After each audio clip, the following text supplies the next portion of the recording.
शुक्रिया।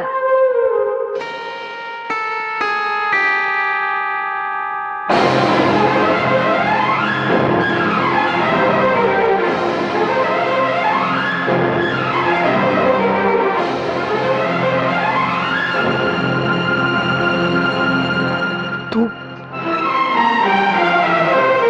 कहाँ जा रही है? घर। लेकिन क्यों? क्योंकि हमारे बाबा बेकार थे, शराबी थे और हमारी माँ बीमार थी। अरे मुझसे कह दिया होता, मैं पढ़ाई छोड़ देता, मेहनत मजदूरी कर लेता। तू कैसे पढ़ाई छोड़ता? तू तो परिवार का होनहार बेटा था जो जिंदगी में बहुत ऊंचा उठना चाहता था। तो मुझे ऊंचा उठाने के लिए तू क्यों नीचे? दीदी चली गई, उस कमरे से ही नहीं, मेरी जिंदगी से भी।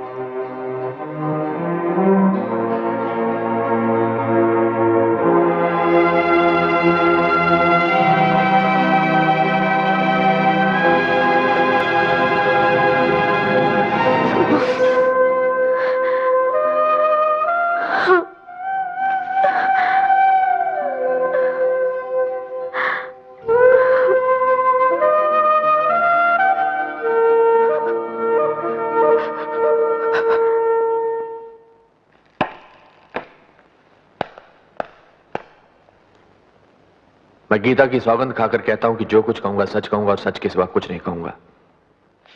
पुरुषोत्तम जी, आपने अपने दोस्तों के चेतावनी देने के बावजूद भवानी देवी को मर्यादा का संपादक क्यों बनवाया? इसलिए कि भवानी देवी उन कर्मवीर गणेश दत्त जी की बेटी हैं जिनसे मुझे भ्रष्टाचार को मिटाने का मूल मंत्र मिला था। मैं मान ही नहीं सकता था कि कर्मवीर गणेश दत्त जी की बेटी भ्रष्ट हो सकती है। ऐसा मानने पर आप कब मजबूर हुए? तब जबकि एक अनजान महिला टीवी पर भ्रष्टाचार के विरोध में मेरा भाषण सुनने के बाद मुझसे मिलने आई। उसने कहा, मैं आपकी अपील सुनकर अपना पाप स्वीकार करने आई हूं। मैं गरीब लड़कियों से अमीर अय्याश लोगों की सेवा कराने का अड्डा चलाती हूं और यह अड्डा मैंने भवानी देवी की सलाह पर खोला है। वो अपनी संस्था सबला से मेरे अड्डे के लिए लड़कियां भिजवाती हैं। उस महिला ने कुछ ऐसे सबूत पेश किए कि मैं मानने पर मजबूर हो गया कि जिसे मैं चंडी समझे हुए था वो वास्तव में एक रंडी है। इसीलिए मैंने इन्हें मर्यादा से हटा दिया। पुरुषोत्तम जी, आपने हमें मर्यादा से इसलिए हटाया कि हम दुनिया के सामने आपका और आपके उन साथियों का पर्दाफाश करना चाहती थी जो आज यहां हमें भ्रष्ट साबित करने के लिए पधारे हैं। योर ऑनर, हम कुछ तस्वीरें पेश करना चाहती हैं। इनमें इनका असली रूप है।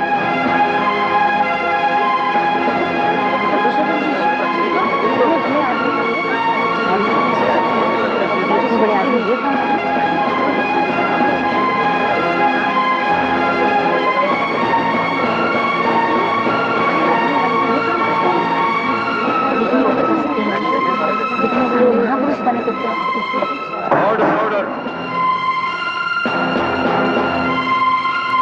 भवानी देवी, आप अदालत में इस तरह का नाटक नहीं कर सकती। हम नाटक कर नहीं रही योर ऑनर, देख रही हैं बहुत देर से। योर ऑनर, मुलजिमा ने मानहानि दर मानहानि करते हुए यहां पुरुषोत्तम जी की जो जाली तस्वीरें बंटवाई हैं, उनके बारे में हम किसी जानकार की गवाही करवाने के लिए वक्त चाहते हैं और उसी सुनवाई में हम भवानी देवी की बिजनेस पार्टनर दीपाली दास को भी पेश करेंगे। मेरी सारी रौनक चली गई रे, तेरे सेठ रौनक लाल से शादी करने के इंतजार में। नहीं दीदी, ऐसा चिंता क्यों करती हो? उजड़ गई रे तेरी दीदी काजोल, उजड़ गई। लोग कहते हैं उजड़ गई, मगर फिर भी दिल्ली। दिल्ली नहीं रे, ढिल्ली। कौन बोलता ढिल्ली? हमारा दीपाली दीदी पर तो सारा लोग फिदा। तभी तो सेठ ने मुझे रखा है दीपाली दीदी का चौकीदारी करने के लिए। हेलो दीदी, अभी आता हूँ दीदी, मैं अभी आता हूँ।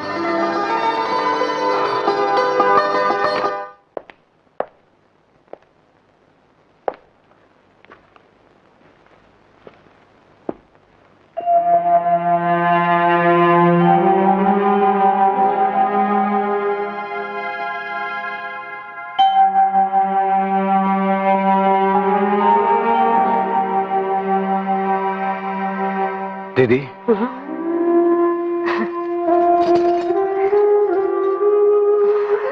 आ गया रे पुलिसमैन। दीदी,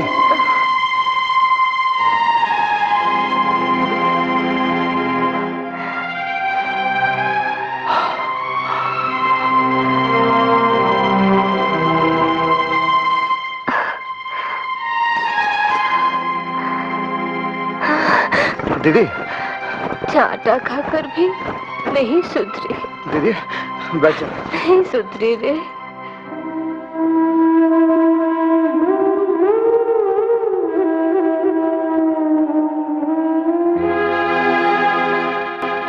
रोज सुबह इस हाथ के आईने में अपनी भूल को, अपनी ढिठाई को देखता रहूं दीदी, और भगवान से यही प्रार्थना करता रहा हूं कि आज मेरी दीदी से मुझे मिला दे, ताकि उससे मैं कह सकूं कि दीदी तोड़ दे इस अफगानी हाथ को जिसने तेरी कुर्बानी की कदर नहीं जानी। तोड़ दे दीदी, तोड़ दे इस हाथ को, तोड़ दे। दीदी तो मर गई रे परसों पहले। यहाँ तो एक वेश्या रहती। नहीं दीदी, दीदी तुम मरी नहीं, तुम मर भी नहीं सकती दीदी। इस ढीठ भाई को क्षमा किए बगैर, उसे उतनी ही सेवा करने का मौका दिए बगैर जितनी तूने उसकी की थी, तुम मर नहीं सकती दीदी, तुम मर नहीं सकती। सेठ साहब, सेठ साहब, सेठ साहब, मेम साहब फोन करके इंस्पेक्टर आशुतोष दास को बाड़ी में बुला लिया। वो तो उसका भाई। फोन करने का बाद सोने का बहाना करके मुझे छुट्टी दे दिए। हमारी तो हमेशा के वास्ते छुट्टी करा छोड़नी इसने। आपने शायद आज उनसे शादी करने को कहा था। फोन पर बहुत गुस्सा थी। वो पवानी के खिलाफ गवाही देने से मना कर रही थी। इस करके मैंने वादा कर दिया। वादे निभाने होते हैं रौनक। क्या हो हम सबको मुक्ति दिलाओ उससे मीठा बोल के। मुझसे मीठा बोल मत बोल रहे। मुझे मार जैसे उस दिन मारा था। मैं तो इसी काबिल हूँ, मैं तो इसी काबिल हूँ। आखिर तुम आई गए पकड़ में। तुम्हें कहां कहां नहीं ढूंढा। आपको किसने बताया कि मैं यहां हूं? हमें सब कुछ पता चल ही जाता है बरखुरदार। चलो तुम्हें एक बहुत ही जरूरी काम पर भेजना है।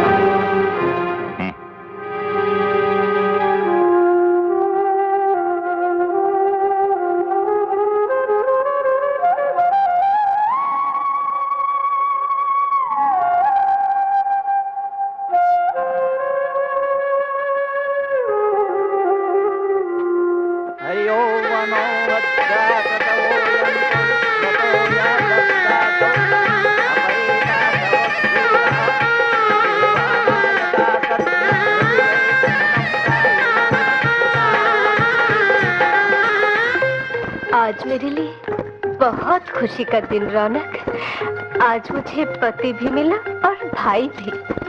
मैं भाई को कुछ कुछ बताती, लेकिन वो कुछ करेगा नहीं तुम्हारे खिलाफ, क्योंकि तुम उसके जामाई बाबू हो ना।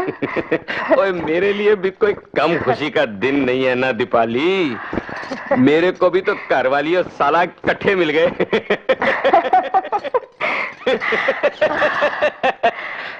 अब थोड़ा शर्मू ना दीपाली। अब तो तेरे साथ शादी कर लिया मैंने।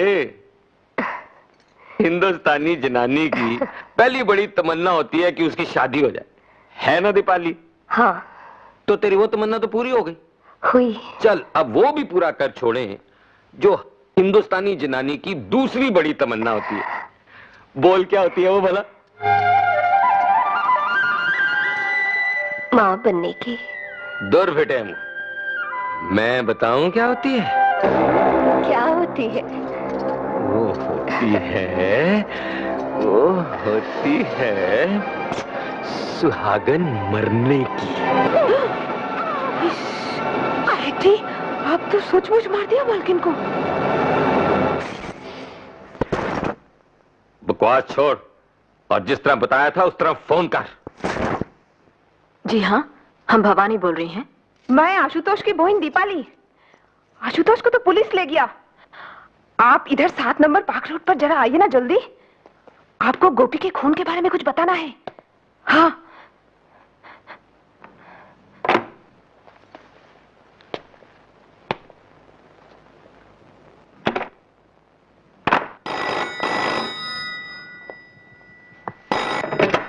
हेलो। यस। मैं रौनक। हाँ बोलो गुरु। मैंने अपना काम कर दिया है, अब तुम अपना करो। ठीक है गुरु, फिर होता है जोरावर शुरू। पवार। Yes sir. अब से ठीक आधे घंटे के बाद इंस्पेक्टर आशुतोष को रिहा कर दो और कह दो कि साहब ने 7 नंबर पार्क रोड पर बुलाया है। ठीक है? Okay sir.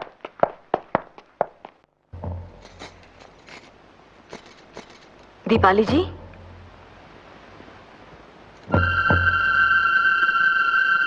दीपाली जी,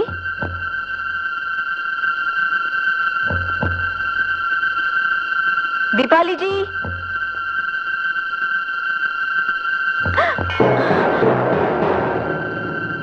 दीपाली जी, दीपाली जी, दीपाली जी, खून कर दिया, खून कर दिया हमने। सेठानी का खून कर दिया तूने। तूने हमारी सेठानी का खून किया है। नहीं। कहाँ हुआ खून? किसने किया खून? इधर देखिए, हमारे सेठ के भाई की इस औरत ने खून कर दिया है। हमें तो यहाँ फोन करके बुलाए गए हैं। ये झूठ बोल रही है। झूठ और सच का फैसला अदालत करेगी। You are under arrest. Shinde हथकड़ी लगाओ। Yes sir. सुनो, एम्बुलेंस मंगवाओ और पंचनामा भी कराओ। जी बहुत अच्छा। कत्ल के जुर्म में आपको पहले तो सजा नहीं हो पाई थी। खैर अब सही, भगवान के घर देर है मैडम, अंधेर नहीं। जरावर सिंह, अंधेर तुम्हारे यहां है। ये क्या, भवानी जी के हाथों में हथकड़ी? क्योंकि भवानी जी खूनी है।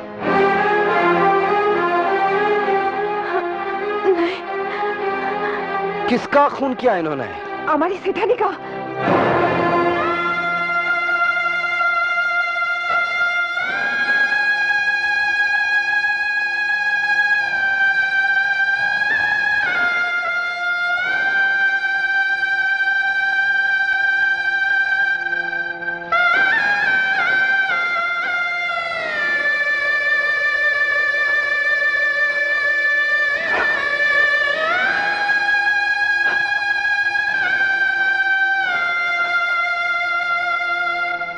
मकतूल की लाश को छुआ नहीं जाता इंस्पेक्टर। चलो हटो। मुझे मत छोड़ जरावर सिंह, तुम भी कातिलों से मिले हुए हो। इनका खून भवानी ने नहीं किया, मेरी दीदी का खून पुरुषोत्तम ने करवाया, क्योंकि यह उनका पर्दाफाश करने वाली थी। जाओ, जाकर पुरुषोत्तम को पकड़ो। मैं तुम्हें पुलिस के काम में अड़चन डालने के जुर्म में सस्पेंड करता हूं। चिट्ठी तुम्हें बाद में मिल जाएगी। भाग गए? कैसे भाग गए? भांग की गोली खाकर चलाई थी गोलियां कि सैकड़ों लोग तुम्हारे गए लेकिन वो 2 बच निकले। सर वो भीड़ इतनी ज्यादा थी। शट अप, मैं सफाइयां सुनने का आदी नहीं हूं। जाओ उन दोनों को गिरफ्तार करो और हमारे सारे साथी और उनके घरों की हिफाजत और सिक्योरिटी का बंदोबस्त करो, खासतौर से धर्मदास और रौनक की सिक्योरिटी का।